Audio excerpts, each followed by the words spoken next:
کہ یزید کوئی آسمان سے نازل ہو کر آ کر تو تخت پہ نہیں بیٹھ گیا. یہ بہت بڑا دھوکہ دیا جا رہا ہے ٹی وی کے اوپر بھی کہ پتہ نہیں یزید کوئی اوپر سے نازل ہو کے تو آ کے بیٹھ گیا تھا کسی تخت پہ. اور اس کی وجہ کیا ہے؟ اگر اس کو ایکسپلور کریں گے تو پھر اور لوگوں کے نام بھی آئیں گے اور پھر اپنا فرقے کا نقصان ہوگا. تو یزید کوئی تخت پہ اللہ تعالیٰ نے نہیں اس کو اوپر سے پکڑ کے بٹھا دیا. ایک پورا سسٹم تھا جو نبی صلی اللہ علیہ وسلم کی وفات کے تقریباً 20 سے 30 سال کے دوران ایک گریجولی ڈیویشن آنا شروع ہوئی, جس کا اینڈ رزلٹ یہ بنا کہ 60 ہجری میں یزید تخت پر آیا. وہ تو نمائندہ بن کے آیا اس بگڑے ہوئے سسٹم کا. اب مجھے بتائیں دجال ڈائریکٹ آئے گا؟ ایک پورا دجالی سسٹم ہوگا جو دجال کو ویلکم کہے گا کہ آئیے جی آپ ہی ہمارے لیڈر ہیں, ورنہ اکیلا دجال آگے کیا کرے گا؟ اسی طریقے سے یزید جب حکمران بنا تو ایک پورا سسٹم ہے پیچھے, پوری ایک سمجھے کہ 30 سال کی 25 سے 30 سال کی ایک ڈیویشن ہے, جب جا کے 60 ہجری کے اندر اس بدماش نے حکومت سنبھال لی. تو میرے ناقص علم کے مطابق واقعہ کربلا کے اسباب کے کانٹیکسٹ میں اس امت تک جس بندے نے ٹروتھ ریویل کیا ہے, سچائی کھول کر اڑیاں کر کے ننگی کر کے بتائی ہے, ایک عام فہم بندے تک, امت پوری کا احسان ہے اس بندے کا. 1400 سال میں اس طرح کی محنت کی یونیک مثال کسی اور کی نہیں ملتی, اور وہ ہے مولانا مودودی رحمت اللہ علیہ, المتوفا 1979 عیسوی. اللہ تعالیٰ بحیثیت انسان ان سے جو غلطیاں ہوئی وہ معاف کرے, لیکن الحمدللہ اس حوالے سے جو ان کی خدمت ہے, وہ ایک منصف مزاج بندہ جب ان کی اس خدمت کو پڑھتا ہے تو ان کی تعریف کیے بغیر نہیں رہ سکتا. اور وہ ان کی کتاب ہے خلافت اور ملوکیت. میں اس کو کہتا ہوں یہ علمی ایٹم بم ہے, اور یہ مولانا مودودی رحمت اللہ علیہ کے حصے میں آئی خدمت. جو ڈاکٹر اقبال نے سب سے پہلے صدیوں کی گراوٹ کے بعد امت کو یہ سبق دیا کہ ملا کو جو ہے ہند میں سجدے کی اجازت, ناداں یہ سمجھتا ہے کہ دین ہے آزاد, سیکولرزم کو دین سمجھتا ہے. نمازیں تو ہمیں امریکہ والے بھی پڑھنے سے نہیں روکتے ہیں, تبلیغ کرنے سے بھی نہیں روکیں گے. آپ بسترے اٹھا کے لوٹے اٹھا کے جائیں وہاں نمازیں پڑھیں, لیکن جیسے ہی آپ ان کو کہیں گے نا کہ یہ باطل کا نظام غلط ہے, حسین بننے کی کوشش کریں گے, آپ کا گھاٹا اتر جائے گا. سیکولرزم انڈیا میں بھی اجازت ہے. سیکولرزم یہی ہے کہ مذہب اور دین آپ کا ذاتی معاملہ ہے, خوب نمازیں پڑھیں, متھے بھی گھسا دیں, آپ سب کچھ کریں, لیکن باطل کو چیلنج نہ کریں آپ کے سامنے کہ نظام اللہ کا ہونا چاہیے, اللہ کی زمین پر اللہ کا نظام ہو, خلافت کا نظام قائم ہو, اس پہ بات نہ کریں. اور ڈاکٹر اقبال نے اپنی زندگی میں پوائنٹ آؤٹ کر دیا تھا, اس وقت تو مولانا مودودی کی ہارڈلی عمر 20-21 سال تھی, اس وقت ان کی جو تحریریں ان کے سامنے ہیں, انہوں نے کہا یہ بندہ امت کو لیڈ کرے گا. آج جو مصر میں کافی حد تک آپ کہہ سکتے ہیں اسلامک ریولوشن آئی ہے, اس کے پیچھے مولانا مودودی ہے. وہ اخوان المسلمین والی جو جماعت ہے اس کی فکر ساری کی ساری وہی جماعت اسلامی کی 1941 میں مولانا مودودی رحمۃ اللہ علیہ نے قائم کی. تو مولانا مودودی رحمۃ اللہ علیہ کی کتاب خلافت اور ملوکیت, یہ تو آپ ادھر جتنے لوگ 100 کے قریب بیٹھے ہیں نا جی, یہ کتاب تو خریدیں, اپنے پاکٹ منی میں سے پہلے یہ کتاب خریدیں, اور یہ سافٹ کاپی بھی PDF پہ موجود ہے. 350 صفحات پر مشتمل یہ کتاب ہے, اور اتنے پیارے اسلوب میں اور احترام کے دائرے کے اندر رہ کر لکھی گئی ہے کہ اس کی مثال دینا ممکن نہیں. لاجواب کتاب ہے, اور جن مولویوں نے ناکام کوشش کی ہے اس کو جواب دینے کی, انہوں نے اپنی بدنامی میں اضافہ کروایا ہے. ان کا جاہل ہونا اور لوگوں پر عیاں ہو گیا کہ اتنے جاہل ہیں, غلط پراپوگنڈا کیا. وہ کتاب پڑھیں, خلافت اور ملوکیت. اور وہ کتاب بھائی انہوں نے خود کوئی گھر بیٹھ کے ان کو کوئی معاذ اللہ استغفر اللہ کشف اور وہی نہیں ہوا, وہ اہل سنت کی ہی ہمارے اسلاف کی محنتوں میں سے انہوں نے اس کو ایک جگہ کمپائل کیا. اور مینلی 7 کتابیں ہیں تاریخ کی اہل سنت کی اتھینٹک اسناد کے ساتھ, جن سے انہوں نے یہ سارے واقعات لے کر اس کو ایک انٹلیکچوئل ترتیب کے ساتھ نقل کیا. اور جہاں جہاں اس کنٹیکسٹ میں احادیث آئیں, انہوں نے الحمدللہ احادیث کی کتابوں کے بھی حوالے دیے, اور اس میں جو کمی تھی وہ الحمدللہ میں نے پوری کر دی, وہ میں آگے بتا دیتا ہوں. اور وہ 7 کتابیں کون سی ہیں وہ آپ سن لیجئے, چونکہ عربی زبان کے اندر لکھی گئی ہیں, مولوی اس کا ترجمہ ہی نہیں تھے ہونے دیتے. ابھی بھی بہت کم کتابوں کا ان میں سے ترجمہ ہوا ہے, ورنہ مولویوں کے پول کھل جائیں گے, یہ روٹی والا چکر ختم ہو جائے گا. تو پہلی اسلام کی تاریخ جو اہل سنت میں امام ابن جریر الطبری رحمۃ اللہ علیہ المتوفا 310 ہجری, ہمارے اسلاف میں سے تاریخ تبری انہوں نے لکھی.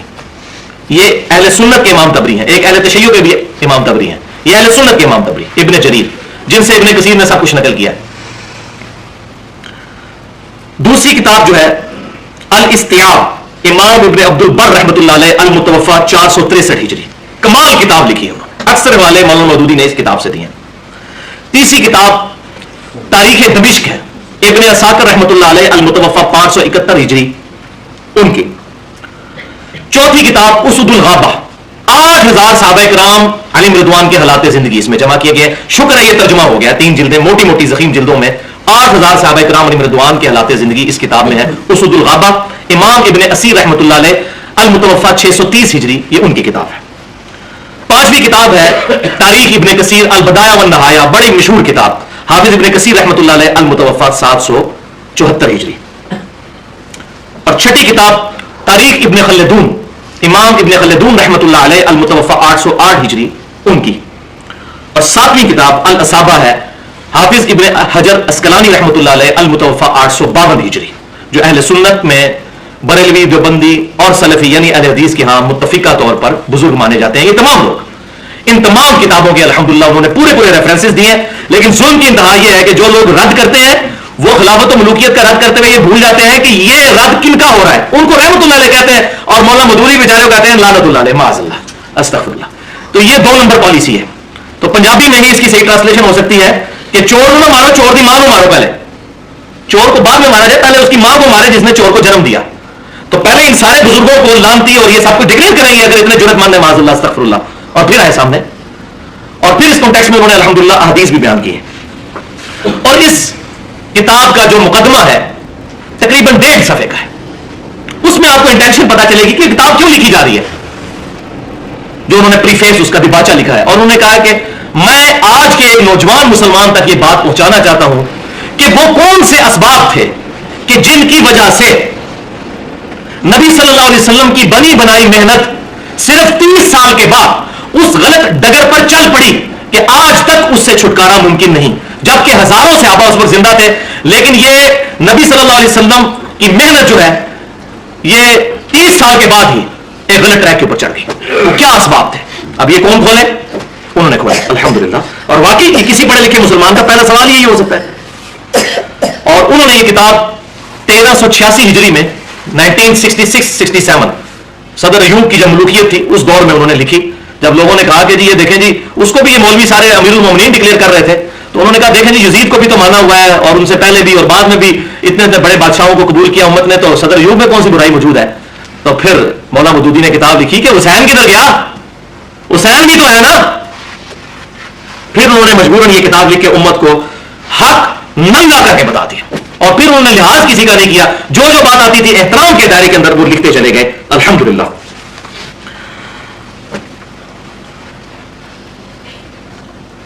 مولانا مودودی رحمۃ اللہ علیہ کی یہ کتاب خلافت اور ملوکیت میں نے 2012 اسی سال جون میں پڑھی، لیکن واللہ یہ جو کتاب ہے اس کو پڑھنے سے پہلے ہی میں پچھلے سال یہیں پر 14 اور 15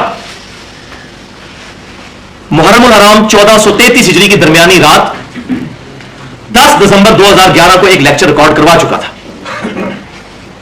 مسئلہ نمبر 61 کے نام سے اہل سنت پاک.com پر وہ گفتگو اپلوڈ ہے، 2 گھنٹے اور 22 منٹ کی، حسینیت اور یزیدیت کا تحقیقی جائزہ۔ یہ خلافت اور ملوکیت تو میں نے بعد میں پڑھی ہے، میں تو پہلے ہی کتاب و سنت کے ذریعے یہ ساری گیم سمجھ گیا تھا، یہ تو بعد میں جب لوگوں نے کہا کہ یہ تو فکر موجودیت پھیلا رہا ہے اور مجھے پتہ ہی نہیں تھا خلافت و ملوکیت کے بارے میں، تو میں نے بعد میں پڑھی، پھر الحمدللہ مجھے سمجھ آئی کہ وہ کیوں کہہ رہے ہیں۔ جو بھی صحیح بات کرتا ہے اس پہ کوئی نہ کوئی ٹھپا لگا دو، کوئی توحید کی بات کرے تو کوئی یہ وہابی ہے، کوئی اہل بیت کی بات کرے تو یہ تو شیعہ ہو گیا، کوئی صحابہ کی بات کرے تو یہ دیوبندی ہو گیا، کوئی نبی وسلم کی محبت کی بات کرے تو اس کو بریلوی ہو گیا۔ یہ مولویوں نے ٹوٹکے بنائے ہوئے ہیں اپنی اپنی دکانداری چلانے کی۔ یہ میں نے الحمدللہ 35 سال کی عمر میں یہ پورا یہ جو تجربہ ہے اس کے بعد میں آپ کو نچوڑ نکال کے بتا رہا ہوں ان مولویوں کا جو انہوں نے امت کے ساتھ ظلم کیا ہے۔ تو وہ جب لیکچر ریکارڈ ہوا اور وہ الحمدللہ اہل سنت پاک.com پر رکھا ہوا ہے، اس کے بعد سے جو ہے نا ایک ساری طرف جو ہے وہ ہلچل مچنا شروع ہوگی۔ اس میں نے واقعہ کربلا کی وجوہات کیا تھیں اور یہ پوری ڈیٹیلز میں نے اس میں بتائی ہیں۔ آج ٹائم نہیں کہ میں ان چیزوں کو ایڈریس کروں، اس کی وجہ یہ ہے کہ پھر بار بار ریپیٹیشن ہوتی ہے۔ آج میں نئی باتیں کرنا چاہتا ہوں تاکہ یہ چیزیں اس کے ساتھ ایڈ ہو جائیں، جس کو شوق ہو تو وہ اس کو بھی سن سکتا ہے۔ بلکہ انشاءاللہ تعالی جو کتاب و سنت کے منہج کے لوگ ہیں، جو صحیح الاسناد حدیث کو حجت مانتے ہیں، ان کے لیے وہ بڑی اچھی محنت ہے الحمدللہ۔ اس کے بعد پھر میں نے ایک اور لیکچر بھی ریکارڈ کروایا، مسئلہ نمبر 48 کے نام سے 1 گھنٹے کا، فکر حسین تحریک خلافت کی روح ہے۔